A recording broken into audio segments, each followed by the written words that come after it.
Yins guys, thank you for listening to the Bridge to Buctober podcast where we talk all about them Pittsburgh Pirates and that. Today is May 29th.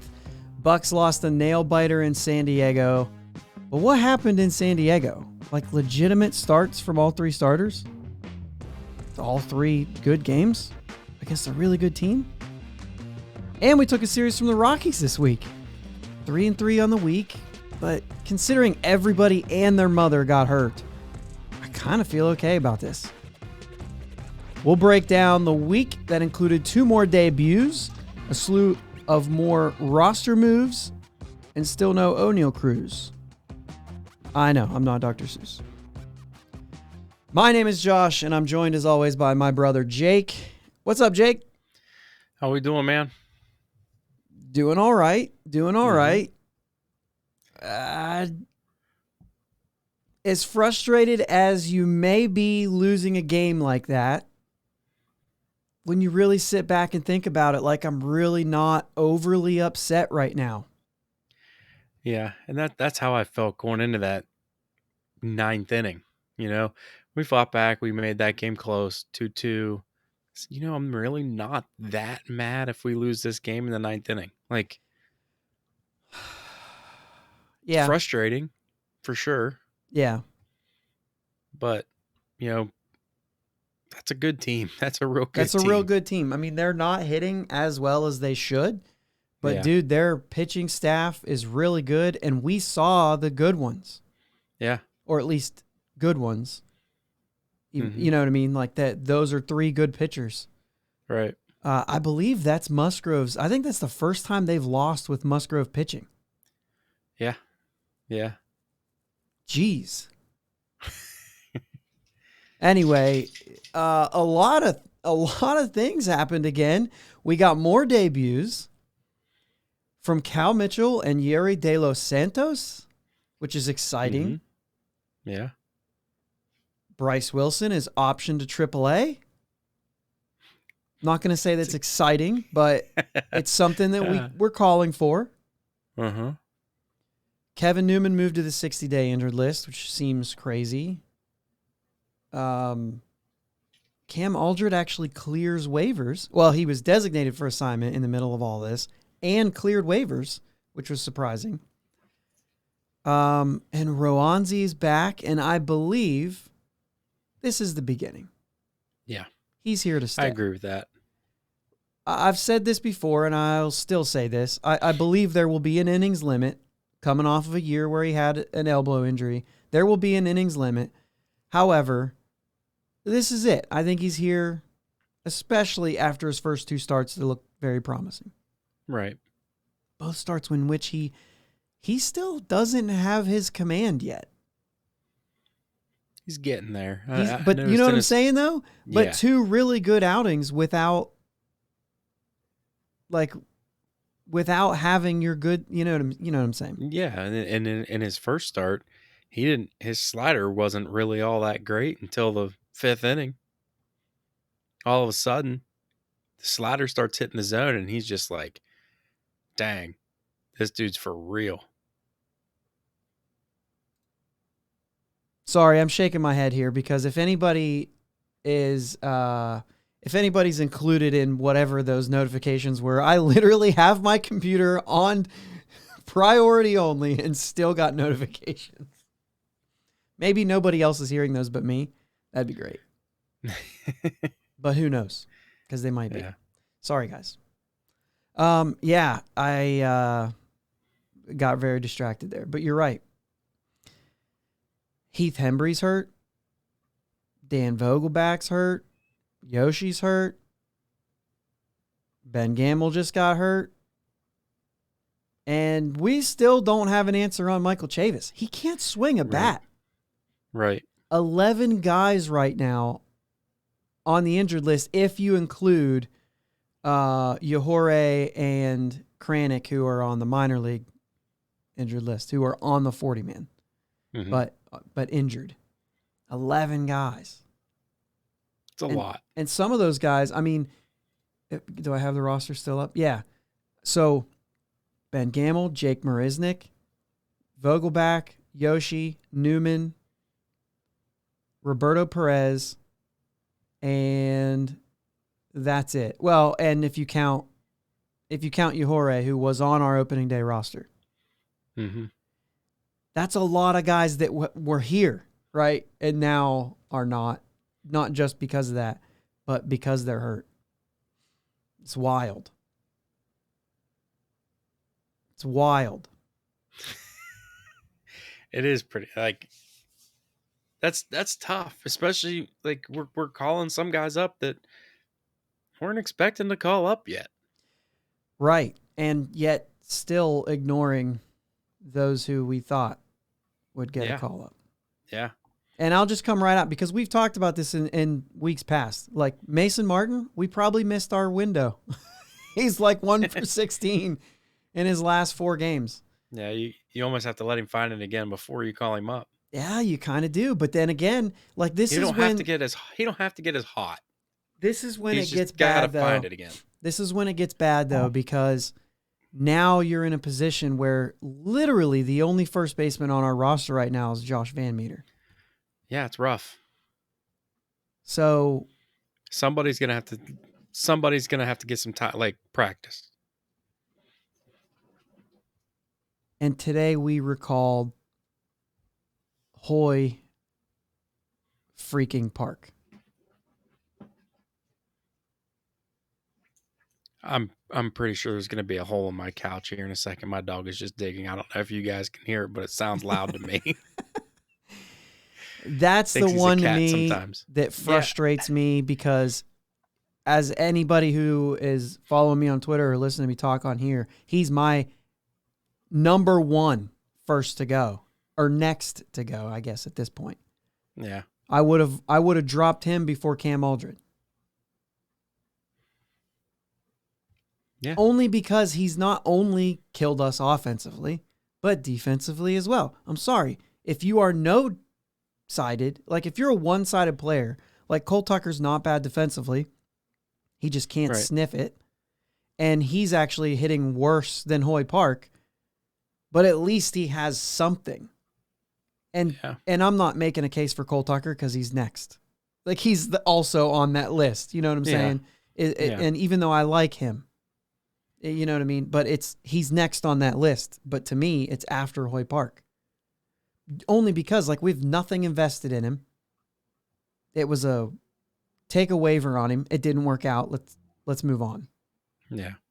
And I don't know. Now we're trading for another guy who's another infielder. Not really. I guess I don't know. There's rumors about a trade with the Guardians. I mean, rumors. Jason Mackey tweeted it's probably true. But we're acquiring Yu Chang from the Guardians for cash.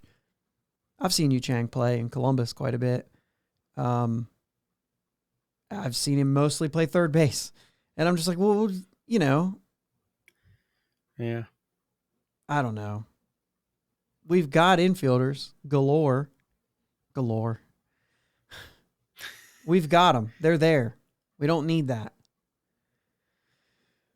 All right. So that's, if you figured all that out. Tucupita Marcano back up. He's been hitting really good as well. What other moves did I not mention in this process? Matt Gorski's hitting well. There's a lot of people talking about him. Absolutely hitting tanks all over the place. He's 24 years old, moving up to Double-A. So, you know, I'm not going to sit here and say, like, this guy's unbelievable. Maybe he'll be here in 3 years. Like, no, I mean, if he's going to figure it out, he's figuring it out right now. Mm-hmm. But it's something to keep an eye on as we do. Other than that, I don't know. You mentioned before we started that Greg Allen is getting close to at least being eligible, whether or not he's going to be ready. But said they're hoping within the next week or he's eligible to come off the disabled list on the 6th, June 6th. But they said he's a little behind on that, but not too far. Like he should be starting a rehab stint within the next 7 or so days. Yeah. Okay. Well, the games this week, I mean, we take a series from Colorado. You know, a lot was made of this NL West. And I just feel like this has been a thing for a while. We play the NL West well. Mm-hmm. We've already taken a series from the Dodgers. Now we take a series from Colorado. We were very close to taking a series from San Diego. Not that it means anything. I'm just, you know what I mean. Yeah. I just like to look at silver linings. But Brubaker, first start Monday, giving up no earned runs, doubled that down on the weekend against San Diego. He gave up a run, but no earned runs. Right. But let's see. Tuesday was Roanzi Day. He had a good start. I have the start here. 5 innings, 3 hits, 5 Ks. And Brubaker, just the 1 run, but unearned. And it was a Brubaker throwing error, which is interesting because fast forward to his start against San Diego, 5 innings, 1 run, no earned, and it was a Brubaker missed catch that cost him a run. He's doing it to himself. Yeah. And you know what? I tweeted, and we were talking about this because we were watching the game. That's the game we watched, right? Or was Brubaker Friday? Brubaker was Friday. No, Brubaker was Saturday. No. It was the game that we watched here. Quintana threw the first game. And he, I just kind of felt like when things go wrong.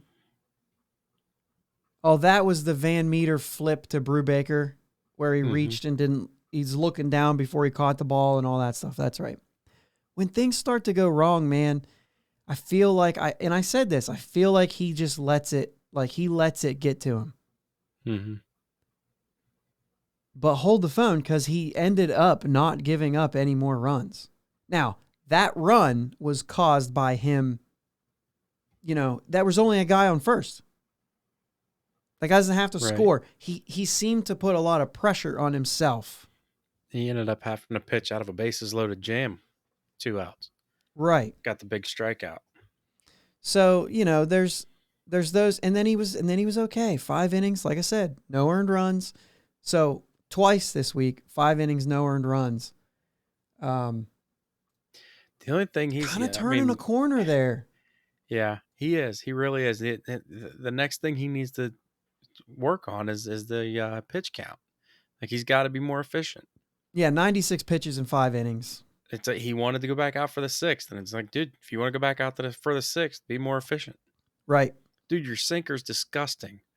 Locate it low and get a bunch of ground balls. 2 walks, 3 strikeouts. He has no reason to be at 96 pitches. No.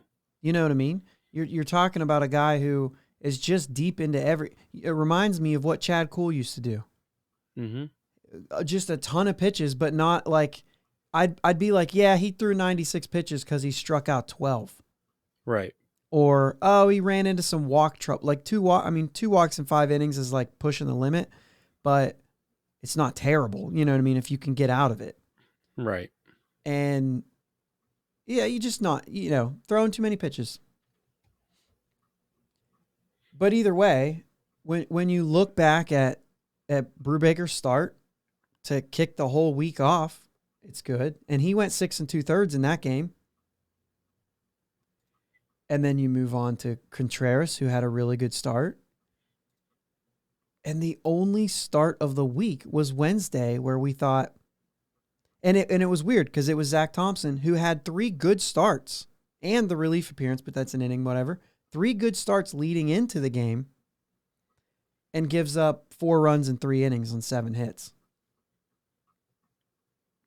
Outside of that start, they were good all week. Mm-hmm. Now, and 2 of those are back-to-back. Like Roanzi's start today was good. Brubaker's Saturday, and they were good Monday, Tuesday. And then Quintana splits the whole thing with a good start on Friday night. And he was upset and has the right to be. You know what I mean? He gave up. Those 2 runs went on him, but they were unearned. Yeah. So Let's get an update on that one. What is it? 2.15? 2.15 ERA for Quintana. So then you start saying left-handed starter. Does he actually get anything in return? We'll see. Yeah, I'd be interested to see. I mean, you got to listen. You got to offer. Right. We'll see. Wednesday in that Thompson, interestingly enough, we win the game 10-5, highest run total of the year. And Yerry de los Santos with the 9th inning there to shut it down. Looked good. Why haven't we seen him again? It's a good question. It's a very good question. Well, he never has a chance to pitch. We get our relief pitchers; they got to get their 2 or 3 innings worth in there. Go ahead. You want to go? Each time. Yeah, it's annoying. It's absolutely annoying to me. I can't take it. You can't sustain that all year. Will Crow, great job. You're getting us 2 to 3 innings every time out. Well, that's great. Now he's starting to get hit. He's probably already starting to get a little bit of fatigue. Thanks for that inning today. Good job. We'll go to the next guy.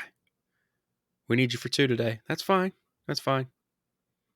There's nothing wrong with a 2-inning relief appearance. But they don't have to do it every time.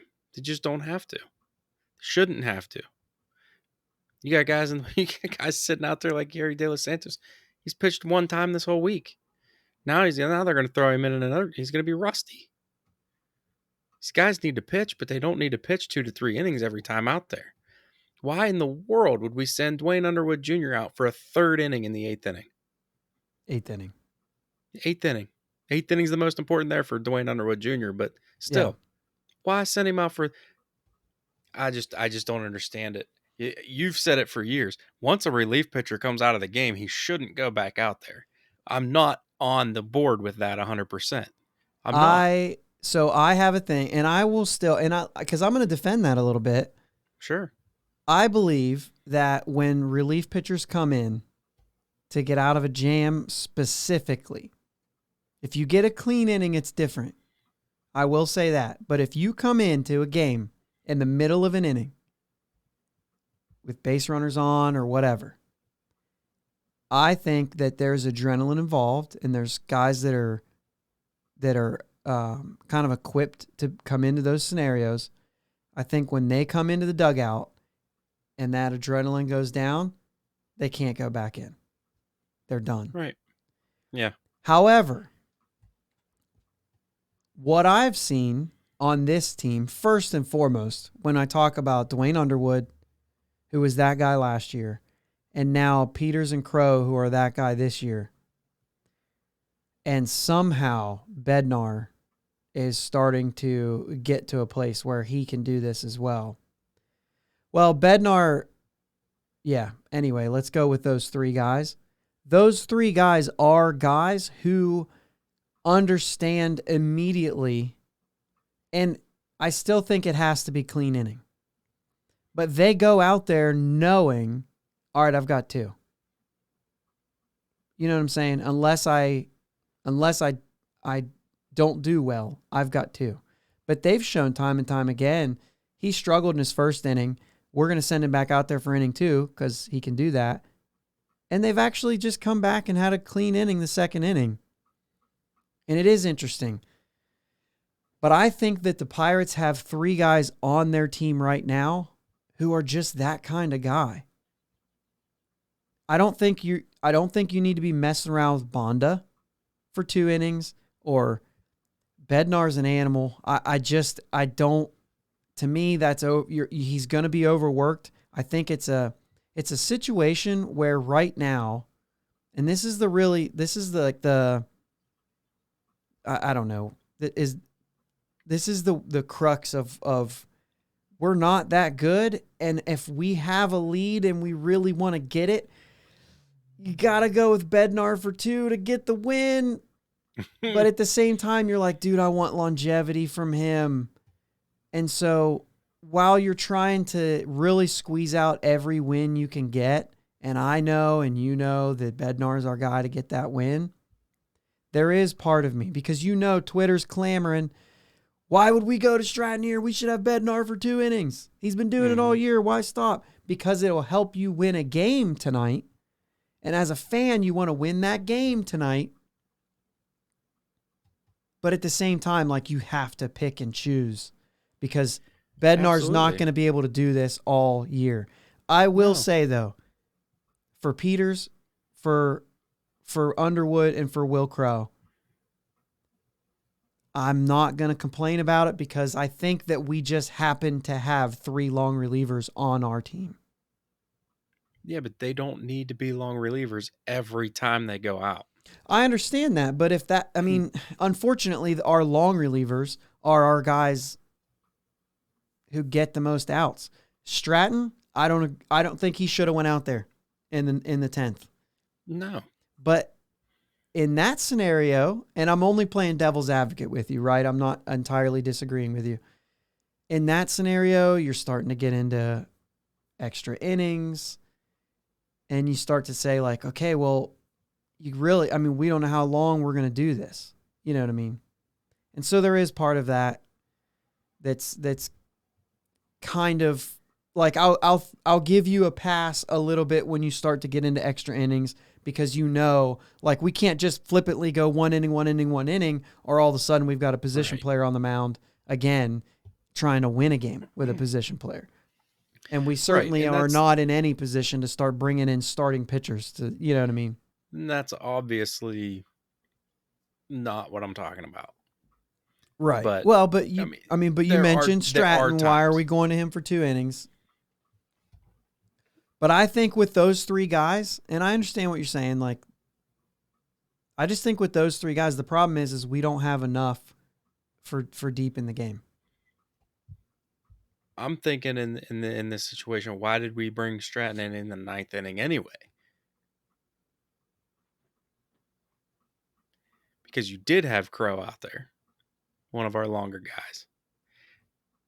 Maybe that's a little bit of what you're saying, though. Maybe it was he only had 1 today. Maybe. So maybe there is a little bit of, like, to what you're saying, but maybe they're actually thinking that because he did just go 1. I'm looking for his pitch count right now while I'm talking. So he threw 14 pitches.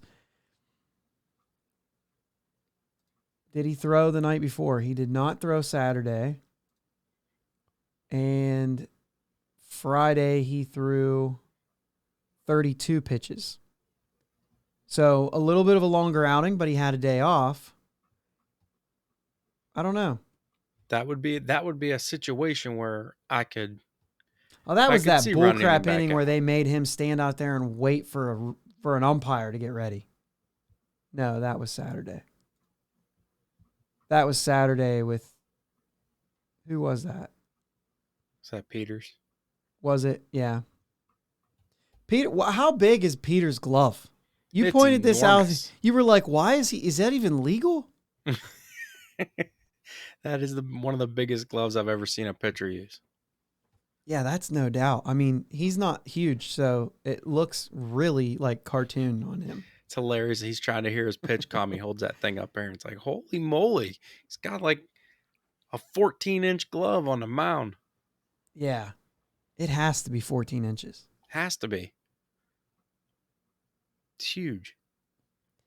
Now, there's definitely a time and a place for multi-inning guys. Yeah. And I definitely think we have 3 guys that are capable of doing it. I just don't think every time they touch the mound they need to be that guy. That's my big thing. Yeah, I mean, we're sitting here talking about injuries, and we're going to continue to create this scenario over and over again so long as we... To me, it's sending guys like Stratton back out there. It's sending guys like... Even what they're doing with Bednar, as much as I like it, and am saying we need to do it to seal these wins, it does make it... It does make it feel... I mean, like, Stratton was part of the loss in the 10th inning. I believe he gave up the blown save, right? Yeah, he blew the save in the 8th. But I don't know if he did that in his first inning or his second inning out there. I don't really remember. But then today's a little bit of the same thing. I don't know, man. I get what you're saying. Bednar got the loss in that game. No earned runs in that game too. The dude that we talked about the defense last week. I just can't. I can't. We can't keep doing this. We're running out of excuses. We're running out of excuses. How did we have no earned runs in that game? Oh, because Bednar's was a Manfred runner. I was like, how did we do that? Okay, so there was a Manfred runner out there that scored. So that's the next thing I want to talk about as we kind of move into here because, we did kind of move around a little bit. We talked about injuries. We didn't talk about Cal Mitchell. So maybe we'll wait on him for a minute and talk about him. But extra innings, 2 extra inning games this week. We lost both. Mm-hmm. And both of them failing to score the Manfred runner at second base.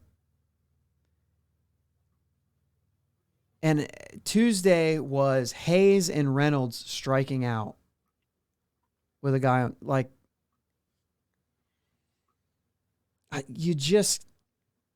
Van Meter grounded out, got away with it. It was like the weird thing, right? You know what I'm saying?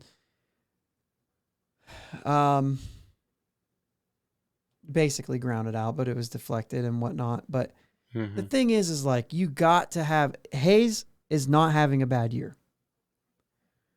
I don't care about the home runs. And yes, he hit his first one in San Diego and it was beautiful and everybody rejoiced. But I'm talking Tuesday before that. And we're talking about all the numbers are good except for launch angle and he's not getting home runs because of it. I don't care. He's hitting the ball hard. He's hitting the ball often. He's fine. You don't have to rush home runs, right? I'm all about that. However, you just want to see him come through when he has to. Yeah. And if Brian Reynolds is going to struggle, boy, I'd just really like to see his hits happen with runners in scoring position. Right. I think we were talking about that. He's low on that RBI total too. And they both are. Mm-hmm. So also, just to clear this, he's fine right-handed. So when he gets 2 hits right-handed, don't think he's turning a corner because he is who he is. He's fine right-handed. He's hitting over 300. Mm-hmm. Left-hand. When he gets 2 hits left-handed, then we can start saying like maybe he's figuring it out. Because they are two completely different hitters. He's absolutely fine right-handed right now. When he's up right-handed, I'm like, we got Brian Reynolds up. When he's up left-handed, it's like he's struggling right now. It's 2 different players. So what he does right-handed doesn't make me feel better about what he's doing yet this year. Yeah. You know what I mean? So I just, to throw that out there. But then fast forward to having the guy on second today, Marcano bunts him up, and then Castro gets fooled on the breaking ball, which, I mean, we don't have to go into that. Castro's a little bit outmatched right now. He's still figuring things out, you know what I mean? And he's probably going to be the kind of guy who doesn't figure it out at this level. He's probably going to have to go down and figure some things out on that swing. Mm-hmm. The biggest pet peeve I have with him is he's just still swinging for the fences when all you need is a base hit. Like, dude, and that's all across baseball, so I know it's not just Castro. It drives me nuts. You have a guy on third with 1 out. Why are you trying to hit the ball out? Make sure you hit the ball. 9 times out of 10, you're going to score that runner. That's a really bad statistic on my part. That is not true. But you give yourself a better chance. Yeah. You know what I'm saying? Especially as a left-handed hitter who's not going to just hit a laser to the third baseman more times than not. You're going to score that runner. Yeah. You got to hit the ball. Put the ball in play. Can't be striking out with 1 out and a guy on third. Can't do it. Now, he was fooled. Whatever. Say what you want about it. He fouled off a couple 100-mile-an-hour pitches. I'll give him, you know what I mean? Give him the benefit of the doubt on that. But, that is what it is.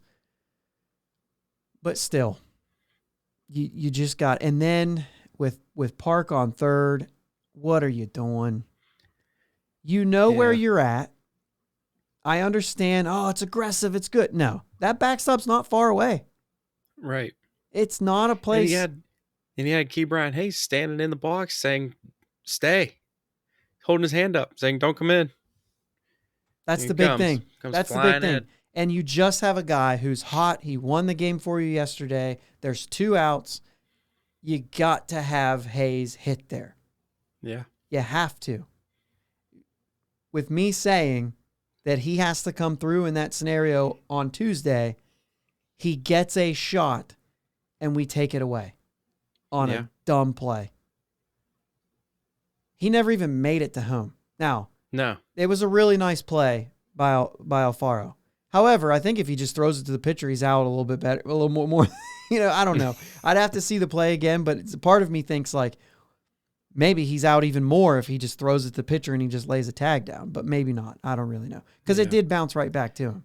Sometimes one throw is one throw more than you need. Right. It gives you another chance to mess it up. I have to see that ball kick away before I go. Yeah. Yeah.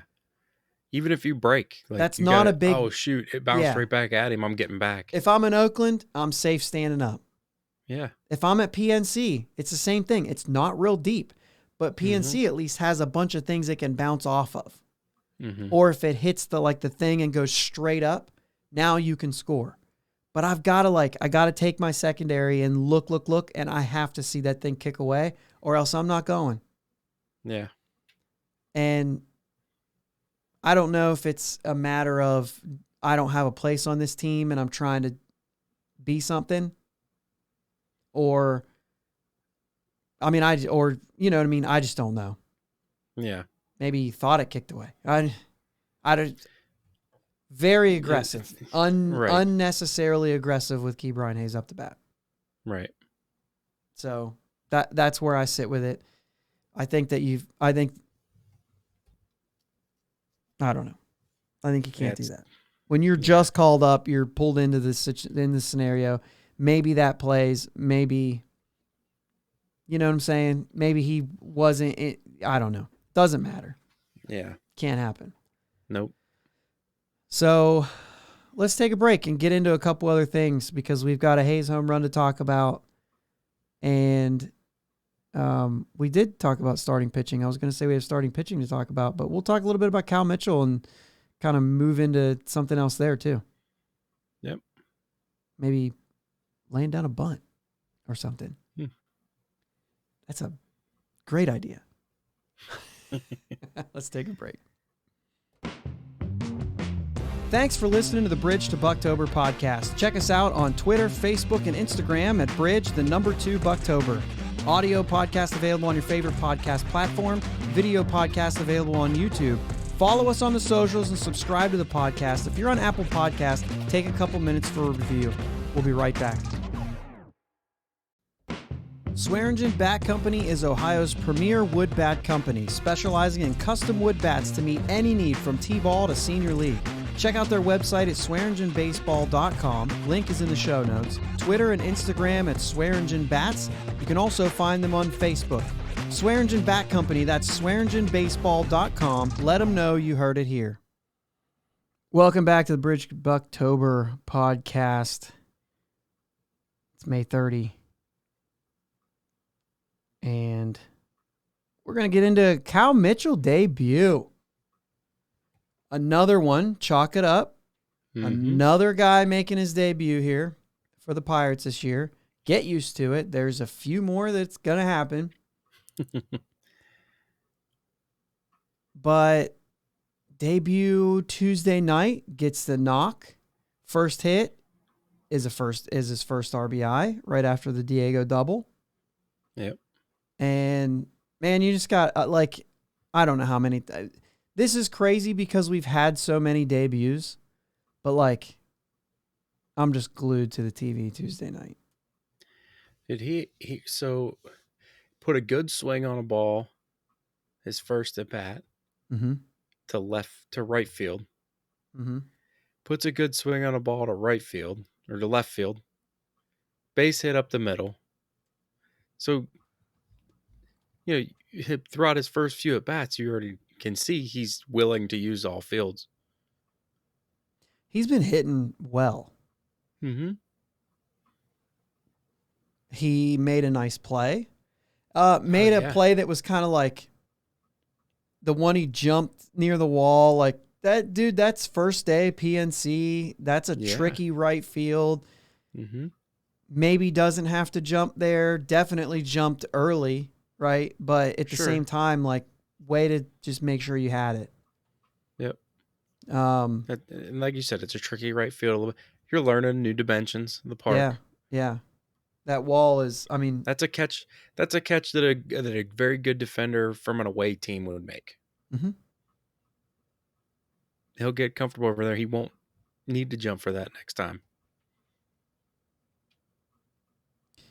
Arm's all right, but he plays a good defense. But his arm's all right.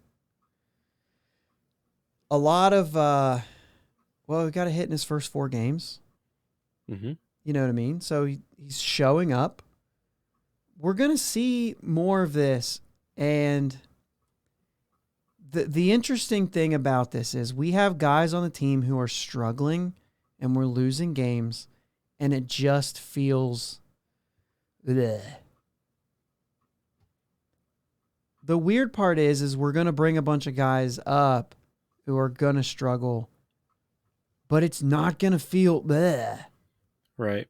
I think that it will be a different type of struggle. There's going to be moments where I'm going to say, I'm okay with him not doing this because he's young and he's trying to figure it out, right? Right. We had our first scenario of that already. Saturday night. What are we in? The 9th inning.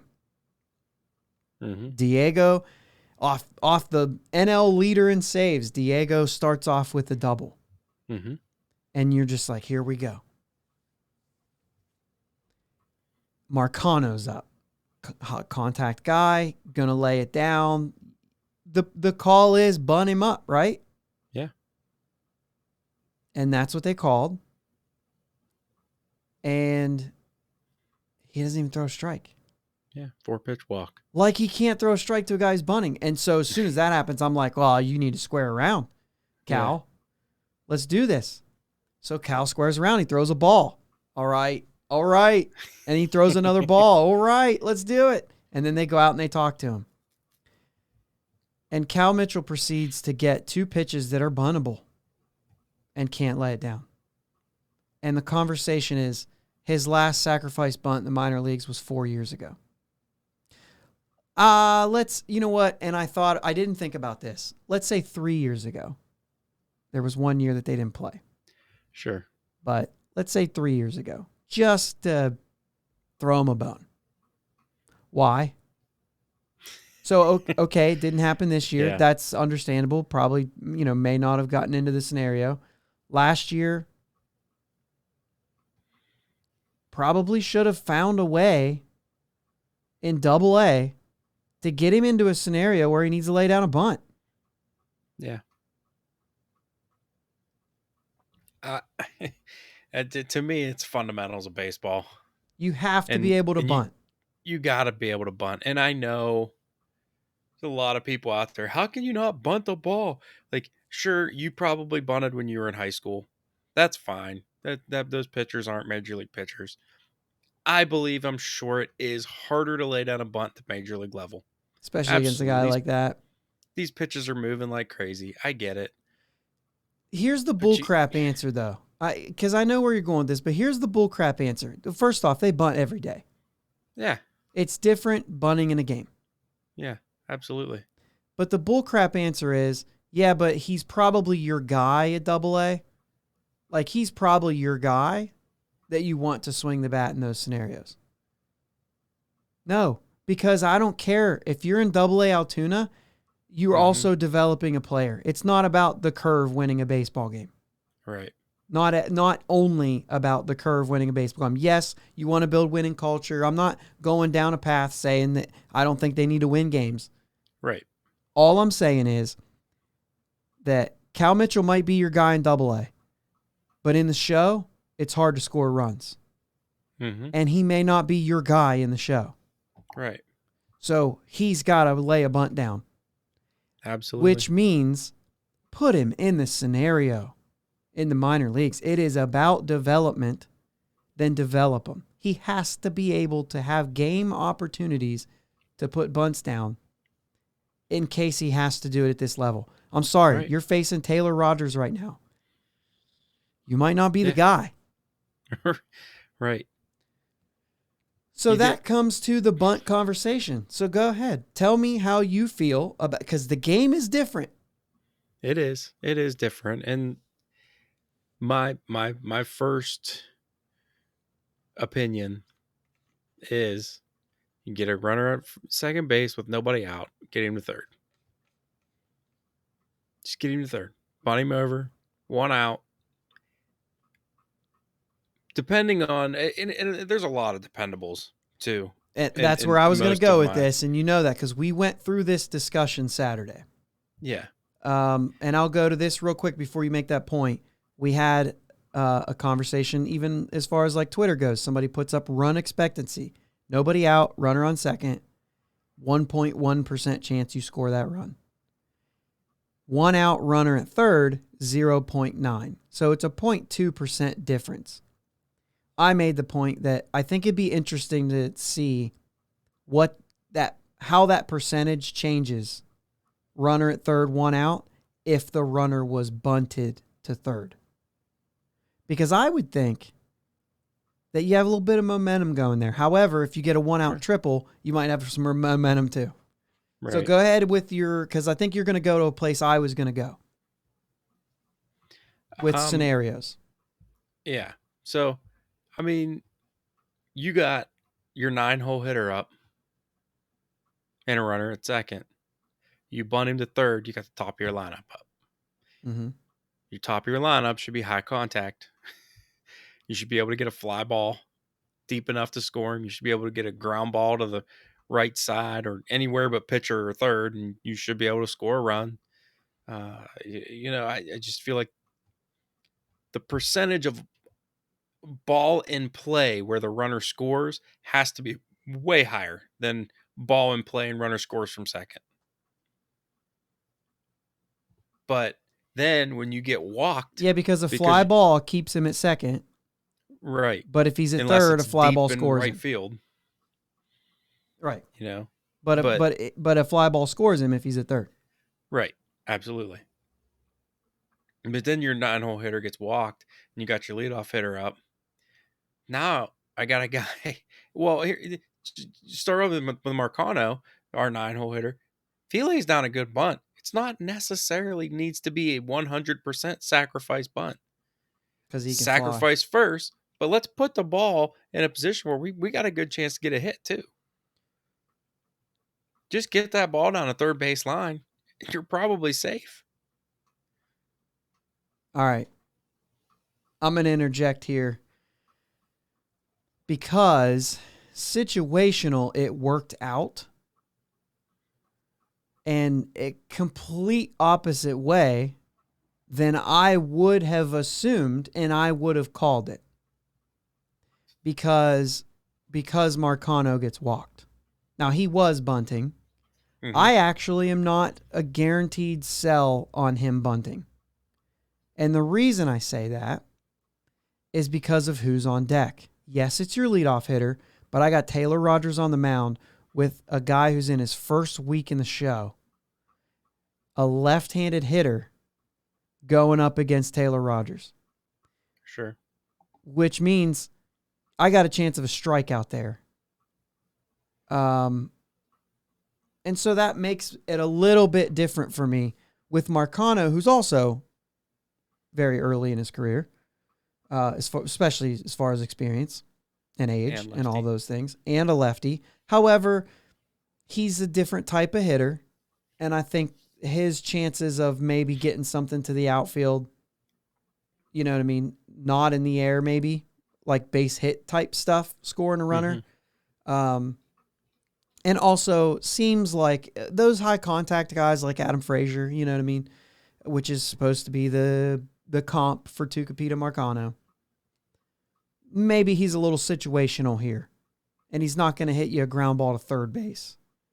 Mm-hmm. He's either going to hit soft contact in the air over the infield, or, I mean, we've seen him hit a ball, like drive a ball in that game. I don't mind the bunt there for him because I feel like maybe he's overmatched in a sense. However, it's a little less on me because of, man, I don't even know. We might just get a strikeout for the next guy. Look, I kind of want Marcano to take a chance here because I just don't That's know fair. that it really matters. You know what I mean? However, as soon as you get first and second, nobody out, this is the big thing. When you get first and second, nobody out, now the double play is in order. Mm-hmm. That's where I say no. That's why I don't swing away there. Because I don't want the double play. I have to bunt those guys to second and third Mm-hmm. with Key Brian Hayes on deck. Absolutely. That's what I want. Because now I'm saying, now Key's up with a chance to score 2 runs, not only tie this game, but go ahead. You know what I mean? Yeah. And that's where I'm saying, I want Tucupita to go ahead and swing there. I'll take my chances. As soon as I had first and second, nobody out, that's when I say the bunt has to happen. Yeah. Because I can't hit into a double play. And that's fair. You know what I mean? That's- and that's where I go with that. I don't disagree with that. Yeah. It's weird because it played opposite of that for me. Even though that's a call, I wouldn't have had Marcano. It ended up working out, but only because he got walked. Well, not only. Could have worked. And maybe... Well, in today's game, we got the bunt down. Well, we got a bunt down. In the 10th inning. But we got a bunt down in a different scenario, too. Yeah, exactly. We got the bunt down in the 10th inning, and we couldn't score him. Yeah, with the Manfred runner at second. And we couldn't score him. We bunted him to third, and we didn't score. Now... There's also a little bit of a situation there where I'm kind of like, the Manfred runner might be a little bit different for me too. Because I didn't just hit a double. Mm-hmm. If I just hit a double and then bunted him to third, I feel better about that. Excuse me. Yeah. I don't know. I don't really know how that plays in my head yet. I haven't worked through that completely yet. Yeah, let's get rid of the Manfred runner. But yeah. That is different, and that's something to, the momentum isn't carried through that. Yeah, and I think the other way is if Marcano gets the bunt down, then Cal's not bunting, and it's a whole different at bat for him. And you know what I mean? He did strike out, but at the same time, he struck out trying to bunt. So maybe there's a whole different scenario that plays out there based on if Marcano bunts him to third. Because then maybe his whole at bat is different. You know what I'm saying? So it does, there's a lot of differences there. I do want him with first and second. I want him able to bunt the ball. Yep. With a runner at second. And that's another thing. Like with a runner at second, maybe I swing away more often. But with first and second, there's risk involved. Yeah. And that's how I operate, right? I operate in risk assessments and things like that. Like, I could hit into a double play here. You know what I mean? That's kind of like if you have first and second or you have first and third with 1 out even, you cannot hit a ground ball in that scenario. You have to hit a fly ball. I hate that. First and third, I hate the ground ball. Get something you can elevate. Now, if you go down to 2 strikes, all bets are off, make contact. Right. But I kind of, because that's the scenario where I'm okay with a strikeout. Because a strikeout's better than a double play. That's the scenario where I'm okay with a strikeout. If a lefty's throwing a lefty, a slider low and away, and you think you're going to get rung up, I'm kind of on the thing where it's like, depending on who's on deck and everything, you know what I mean? Yeah. And I'm not going to go down there. I think if you're asking for my opinion, I think every single situation reserves the right to be its own situation. Absolutely. And I don't subscribe to I will do this every time, because I can't say that. Right. Not every scenario is equal. There's pitching, there's who's on deck, there's what have we done today, there's what have I done this week, there's who am I, who is he. There's a lot of stuff. There's speed on the bases if there's not. There's a lot of things that play.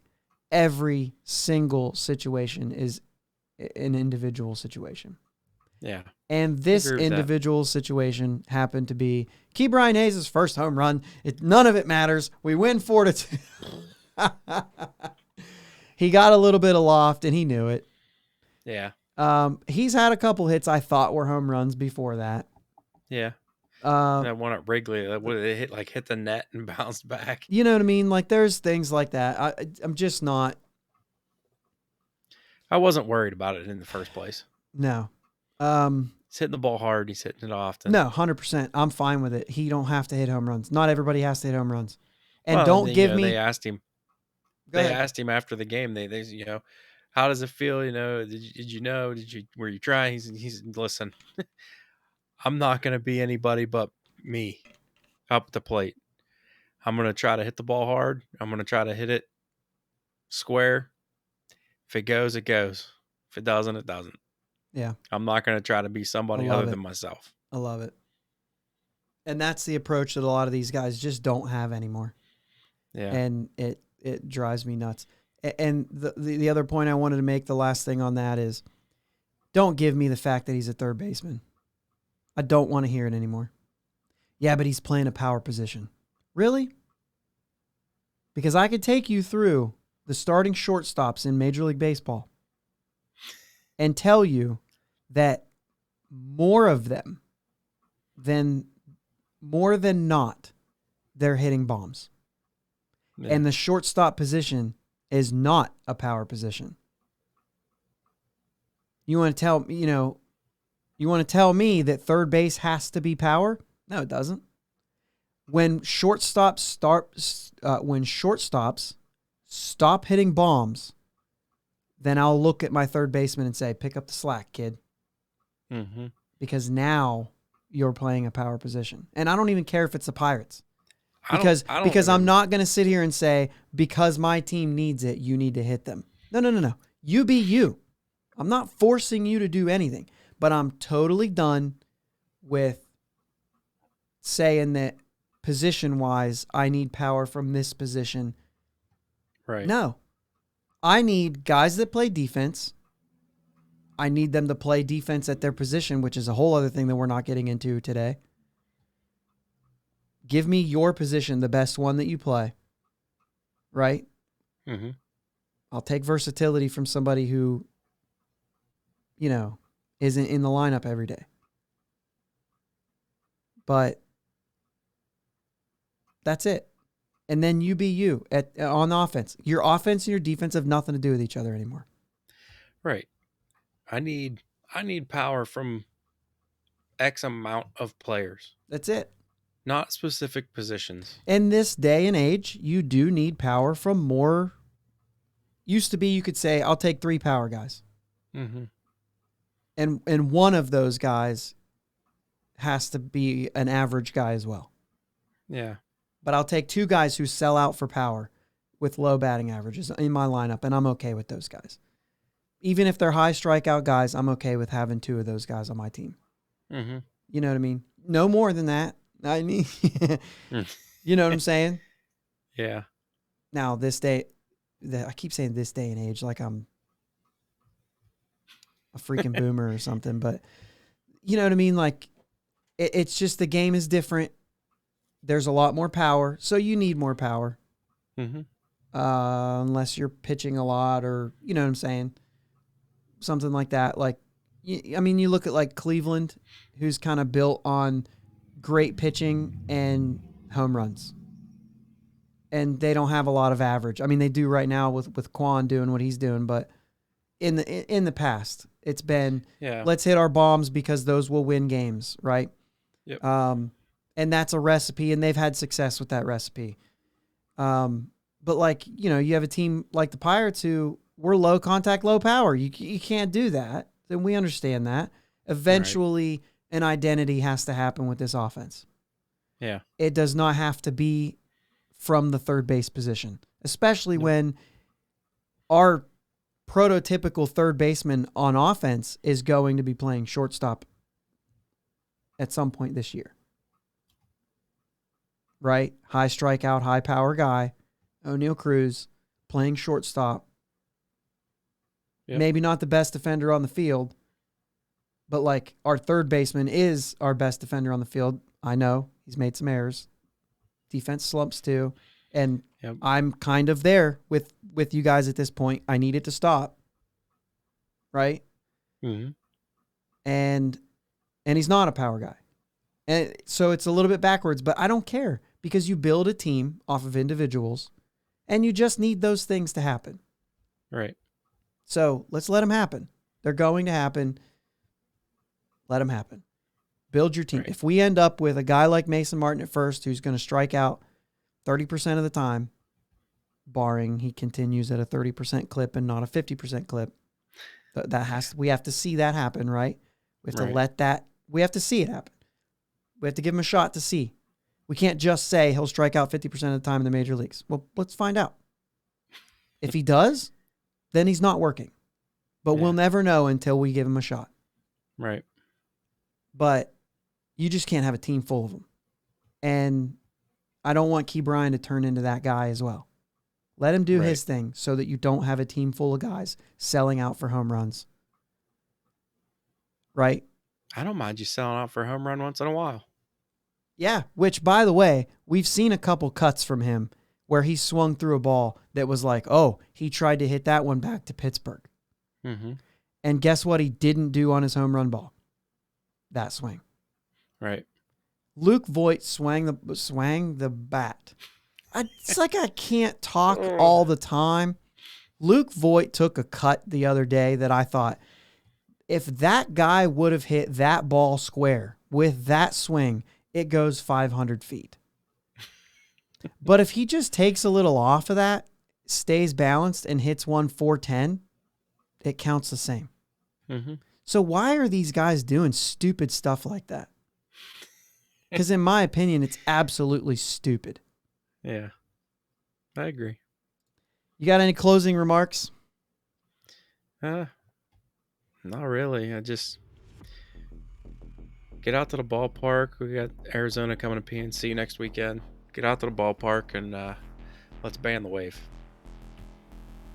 That was quick. Yeah, maybe I should have done my my closing. LA for 3, and then we move on to Arizona coming back to Pittsburgh. I actually don't have probables in front of me. I can get them real quick. Maybe. Who should we have coming up? We've got Thompson against Walker Buehler tomorrow night. Julio Urias Tuesday. So we'll have a lefty lineup out, although that doesn't exist right now. And then Quintana goes Wednesday. We have a TBD on Tuesday. Who should that be? Maybe Mitch Keller? Why? Who fought? Oh, because it was Thompson and then Quintana. But we had a day off. So yeah, we have a to be determined. It should just be Quintana went Friday, Saturday. Oh, what am I missing there? Anyway, TBD. Is Thompson going early? No. All right, never mind. I'm missing somebody in there. There should be another guy. We had Brubaker, followed by Roanzi. Quintana, Brubaker, Roanzi, Thompson. Then you got the Mitch Keller. Quintana. And then, but we had a day off, so we only did 4. Okay. I get it. Okay. So we don't know. Mitch Yeah. Keller could be... I mean, I feel like we should already know this.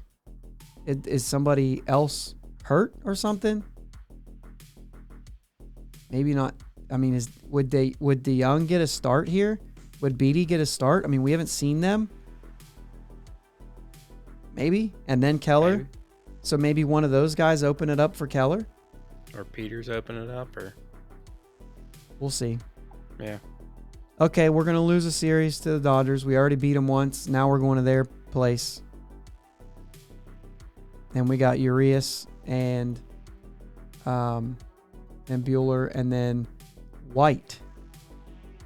Why am I not thinking of Mitch White? Yep, Mitch White.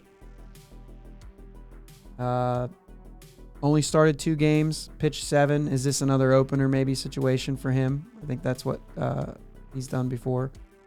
So let's take one of those, and let's take a series from Arizona. Looking like another 3-3, which is what we thought we were going to do. We did. Yeah. Kind of worked out. Do it again? All right, Yep. Now, what do you got? Ban the wave. Let's go, Bucks. Thanks for listening to my dad and Uncle Jake on the Bridge to Buctober podcast. Follow them on Twitter, Facebook, and Instagram at Bridge2Buctober. Don't forget to subscribe so you know when new episodes are released. Clear the deck, Cannonball coming, and let's go Bucks!